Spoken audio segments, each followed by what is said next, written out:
When I say the hatred of Anyuak intellectual toward Nuer is massive, even word cannot describe it. It is because I read it, I hear it, I see it from them. I want you to watch video here where an Anyuak intellectual in America tried to confuse the nature of the conflict in Gambella region. I want you to watch it, and later on I will add what I know. Thank you. It creates 1,000, and all of a sudden we have 500,000 people being brought here. There's a lot of kids who came, and now we have a school that cannot accommodate every child. We have roads that cannot accommodate all of these people. We have water system cannot accommodate everyone.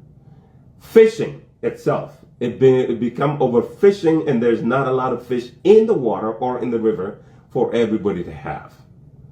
This is a brewing conflict to happen. So the United Nations, that's why they were asking the world, they need more money.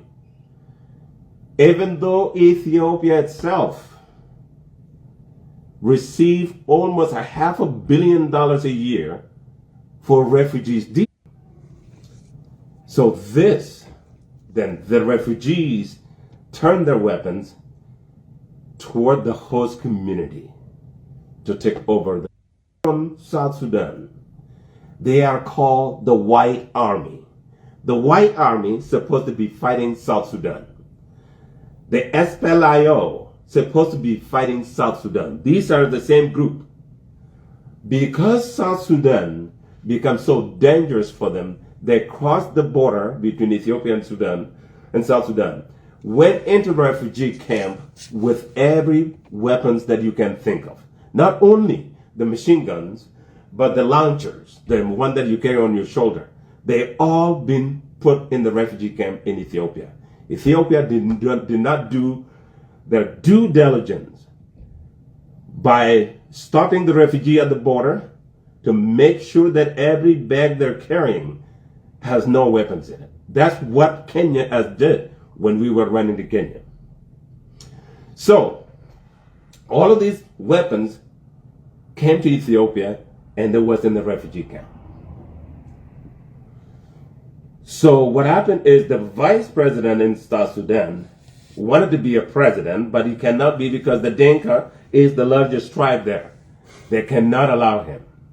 So they come up with this idea called, we're going to create our own country by taking part of South Sudan and then part of Ethiopia, which is Gambella, and create our own country, because there's no way that this guy become a president in South Sudan. It's not going to happen.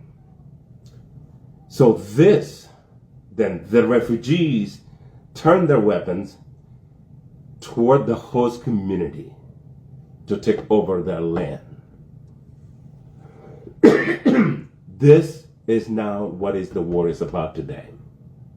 It's a conflict between ethnic groups like it is being reported in Ethiopia. It's not true. It is literally people coming from a different country to a sovereign country with their weapons. Yeah. And thinking that they can annex from him, this piece of land from this country.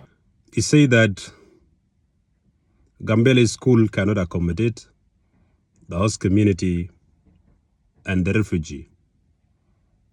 The water facilities and the roads in Gambella cannot accommodate that community and the refugee, which is flaw logic and irrational at the same time. Because these refugees did not come with cars. Maybe if they came with their cars, they can crowd the road, but they did not come with car. Number two, they are living in refugee camp, and the UN built a school for them. They are not learning together with the host community. Therefore, I don't see any reason that this guy can say that the road water facilities and fishing areas are not enough for us community and refugee. While the refugee are living in refugee camp, where all these facilities are being built for them by the UN. Gambella has its own water shortage problem. The host community, they are facing water shortage, which should be the main focus of the indigenous people like him. And instead of focusing on nonsense, irrational talking, while there is the reality which is happening on the ground. Therefore, there is no problem relating to all these things. I heard that in Pinyudu, which is Gok Warada, UN built a school for us community long time ago, like high school for the us community. Because sometimes at that time, because there was no enough infrastructure in the camp, the UN built the school where the host community and the refugee camp can learn together, because the host community in Pinyudu or in Gok Warada, they are very small. The students who attend the high school are very small. Therefore, the only thing is they should be combined together with the refugee in order to bring the expected number. That was the story ahead. And then the school was built by the UN, not by the host community government. Second to that, he say that the refugees are coming with their guns, including the launchers, which is false story. The UN makes sure that any refugee enter to refugee camp without any weapon, because the UN used to go to border areas to receive these refugees where they are coming from, and then they register them, they check them on on border areas, and bring them to refugee camp, purified. He's trying to change the nature of the problem in Gambella.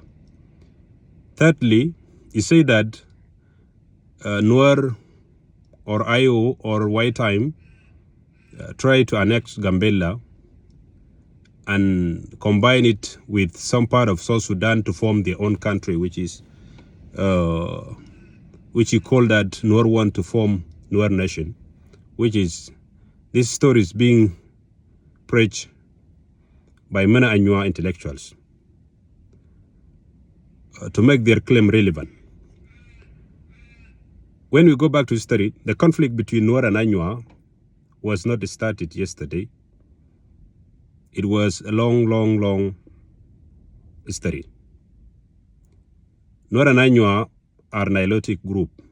They migrate together, they live together side by side.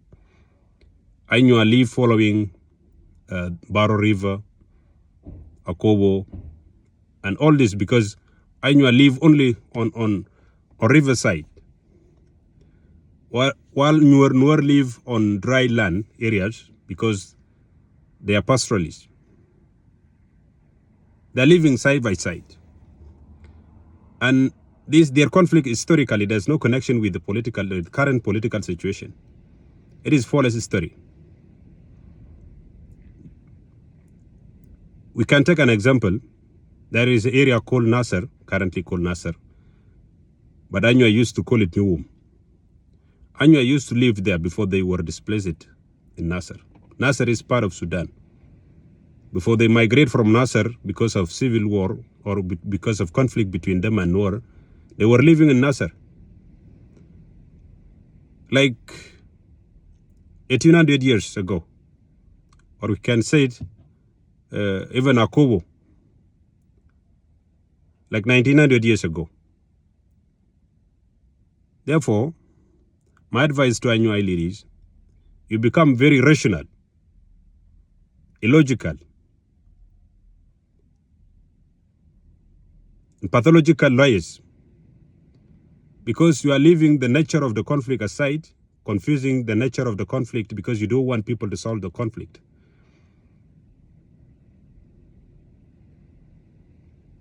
you are backfiring yourself, because if you don't want to speak the truth,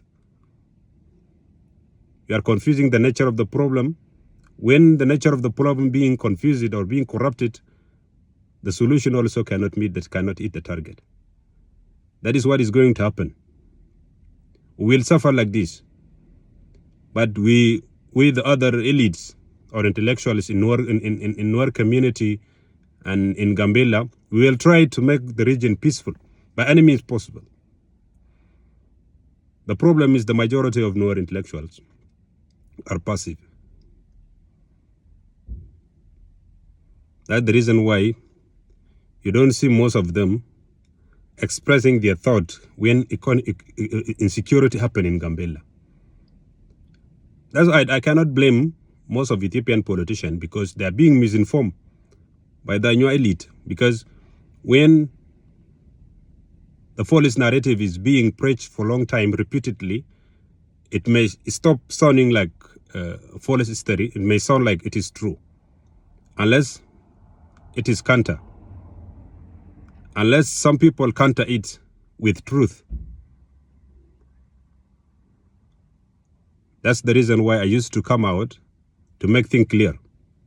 Because the time I start being silent like other intellectuals in Gambella, it is the time the false narratives and the individuals who like to preach false stories will dominate the situation. Thank you.